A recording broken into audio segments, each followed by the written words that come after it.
اس میں آپ بھی بتائیے گا کہ کیسے مایوسی کو گھر نہ کرنے دیں دل میں. قرآن مجید فرقان حمید برہان رشید میں اللہ رب العالمین نے فرمایا وَلَا تَهِنُوا وَلَا تَحْزَنُوا وَأَنْتُمُ الْأَعْلَوْنَ إِن كُنتُم مُؤْمِنِينَ.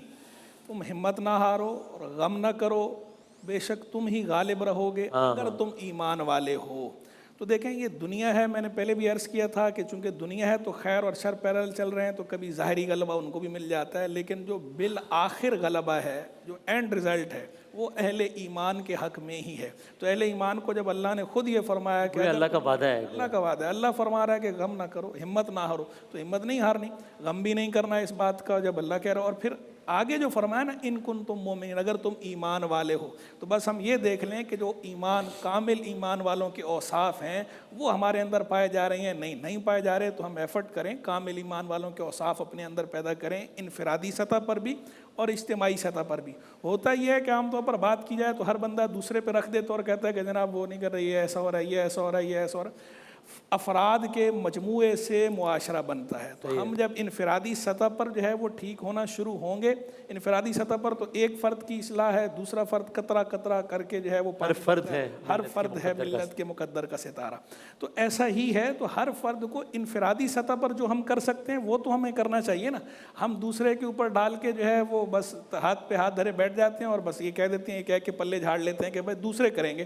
اب کیا کریں، ہو نہیں سکتا. تو جو ہم کر سکتے ہیں وہ تو کریں، جو ہمارے کرنے کا ہے وہ ہمیں بہرحال کرنا چاہیے. اور جب سب کی سوچ اسی طرح کی ہو جائے گی کہ میں نے کرنا ہے، میں نے کرنا ہے، میں نے کرنا ہے، تو انشاءاللہ جو ہے وہ بہار پھر ہم اپنی آنکھوں سے دیکھیں گے بھی صحیح. وہ غلبے کا جو وعدہ ہے اس کا ظہور انشاءاللہ ہم اپنی آنکھوں سے دیکھ لیں گے، ورنہ ہم نہیں تو ہماری نسلیں. بہرحال چونکہ اللہ کا وعدہ ہے، سچا تو ہے اور وہ ایک ہو کر رہے گا. غلبہ تو بالآخر اہل ایمان ہی کا ہے. ٹھیک.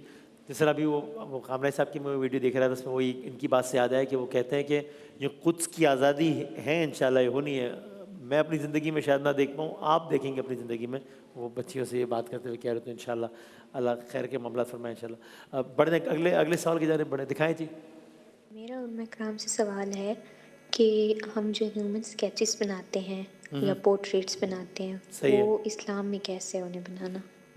اسکیچز اور پورٹریٹ بنانے کی فقہ جعفریہ میں گنجائش ہے؟ گنجائش ہے، بالکل ہے اس کے اندر. جیسے مثال پھول ہے یا پودا ہے، یا مثال کے طور پر کسی بھی ایسی چیز کا اسکیچ بنانا، بلکہ ایون مجسمہ بھی بنانا کہ جس کو آپ اس طریقے سے ہیومن اسٹیچو نہیں کہیں گے، تو پھر اس کی تو گنجائش کافی موجود ہے. لیکن باقی جو انسانی ہے یا اس طریقے سے جانور ہے، اس کی بھی تصویر بنانے میں، پورٹریٹ بنانے میں، پینٹنگ پورٹریٹ بنانے میں حرج کوئی نہیں پرابلم نہیں ہے. کوئی دوسرا عنوان آ جائے، کوئی فحاشی کا، ولگیرٹی کا، تو وہ ظاہر الگ چیز ہے. وہ تو ویسے بھی ہم فن تو کی ایک نفسی. ان پرنسپل بات کر رہے ہیں. جیسے ہم کہیں نا دسترخوان پر بیٹھنا جائز ہے، شراب آ جائے تو حرام ہے، تو وہ دسترخوان کے اوپر زد نہیں پڑتی، شراب کی وجہ سے زد پڑتی، وہ موضوع بدل جاتا ہے.